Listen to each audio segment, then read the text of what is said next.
I was out in Houston wilding out. I wasn't actually in Houston. I was locked up. You know, I wasn't on the streets.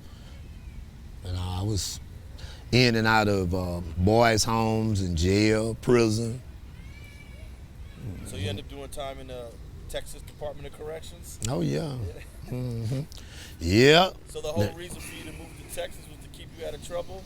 Right. And it didn't work? It didn't work. It didn't work. I was out there, like I say, you know, robbing, stealing, and eventually killing. You know, we said about drugs. You know, I got into the dope game and had big money, 5 cars, you know, just doing it, but I had dollars and no sense.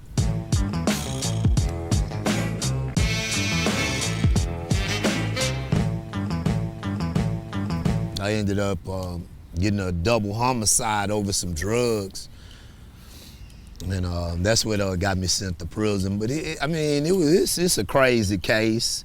It was really self-defense, but they tried to rob me, which is true, but they was trying to rob me of cocaine.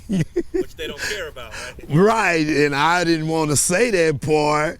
But you know, one of the survivors was like, "No, he sells dope, big time dope dealer, blah blah blah," you know, and you know, I ended up getting convicted. I went to trial. I ended up getting convicted, life, and I gave the time back. So you started selling dope in Houston, making some good money. Yeah. And I guess somebody wanted to buy some stuff off of you.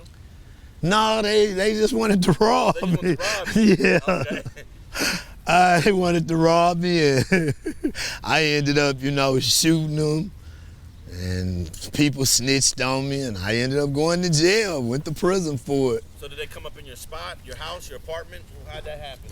No, it was actually at a motel. I had some drugs over in a motel, and like he just said, messing with some strawberries, and they tried to set somebody up.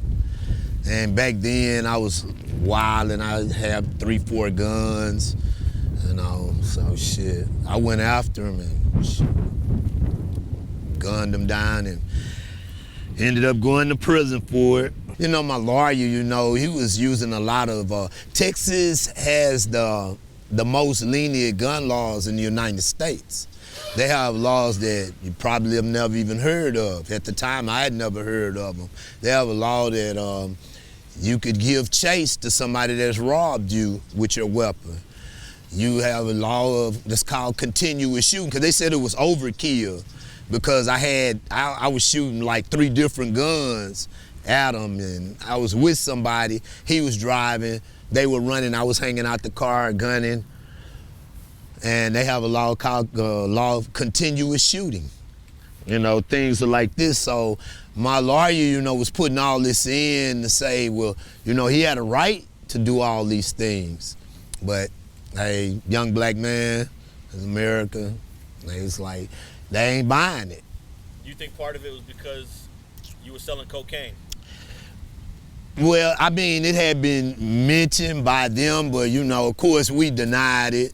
You know, it wasn't no cocaine. They just took some money. He wanted his money back, you know, but it was money and cocaine, so, yeah.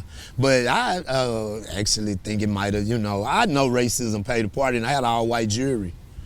And the things that they did at my trial, you know, it was railroaded.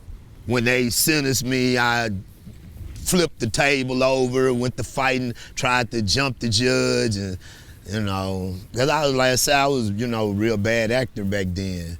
So that was my reaction when they found me guilty and wanted to sentence me. I flipped the whole table, you know, a big long table. I flipped it over and ran at the judge, and about 6 bailiffs came, and I was fighting with the bailiffs until they got me in some leg irons and handcuffs and carted me out. Yeah, and I kept fighting. I had a appeal attorney that was fighting my case, and I was also fighting my case.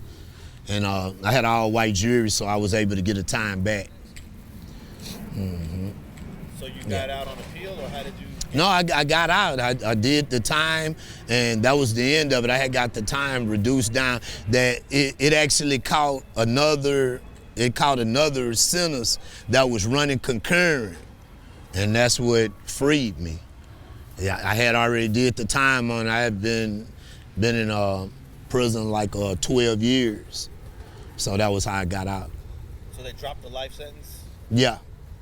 Yeah, they vacated it. They vacated the sentence with prejudice, saying that if they wanted to go back and retry me, they could, but they haven't.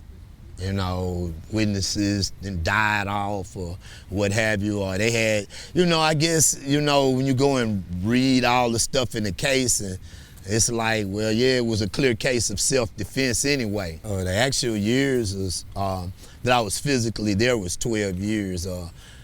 86 to 98, but the case had started back in 83. So you was in custody ever since 83? No, you know, that was I had bonded out. You know, I was selling big time dope, and black life was cheap, so to speak. Bond wasn't number $5,000 on each murder, $10,000. That was a drop in the bucket, you know. So I was back out on the streets 24 hours later. It probably wasn't even 24 hours. I was back out on the street, selling dope, robbing, shooting people, all the crazy stuff I was doing, I was right back out. And then, you know, by being in that messed up mind frame, a criminal mind frame, that was the thing, you know, I was bragging, I was back out, I was shooting other people, you know, that was just like the best thing that ever happened to me, to go to prison and not get killed and not get the death penalty, because I was still wilding. But after 12 years, I didn't want to wild no more. It took me so long to get out, and I was scared straight. Thanks for watching StreetTV.net. If you're not subscribed, please hit that button below and click the bell to receive alerts and notifications. Feel free to comment below so you can give us your feedback, and be sure to watch the 2 related episodes to the right. If you want to support this platform or follow us on social media, visit the links in the description. And thanks for watching StreetTV.net.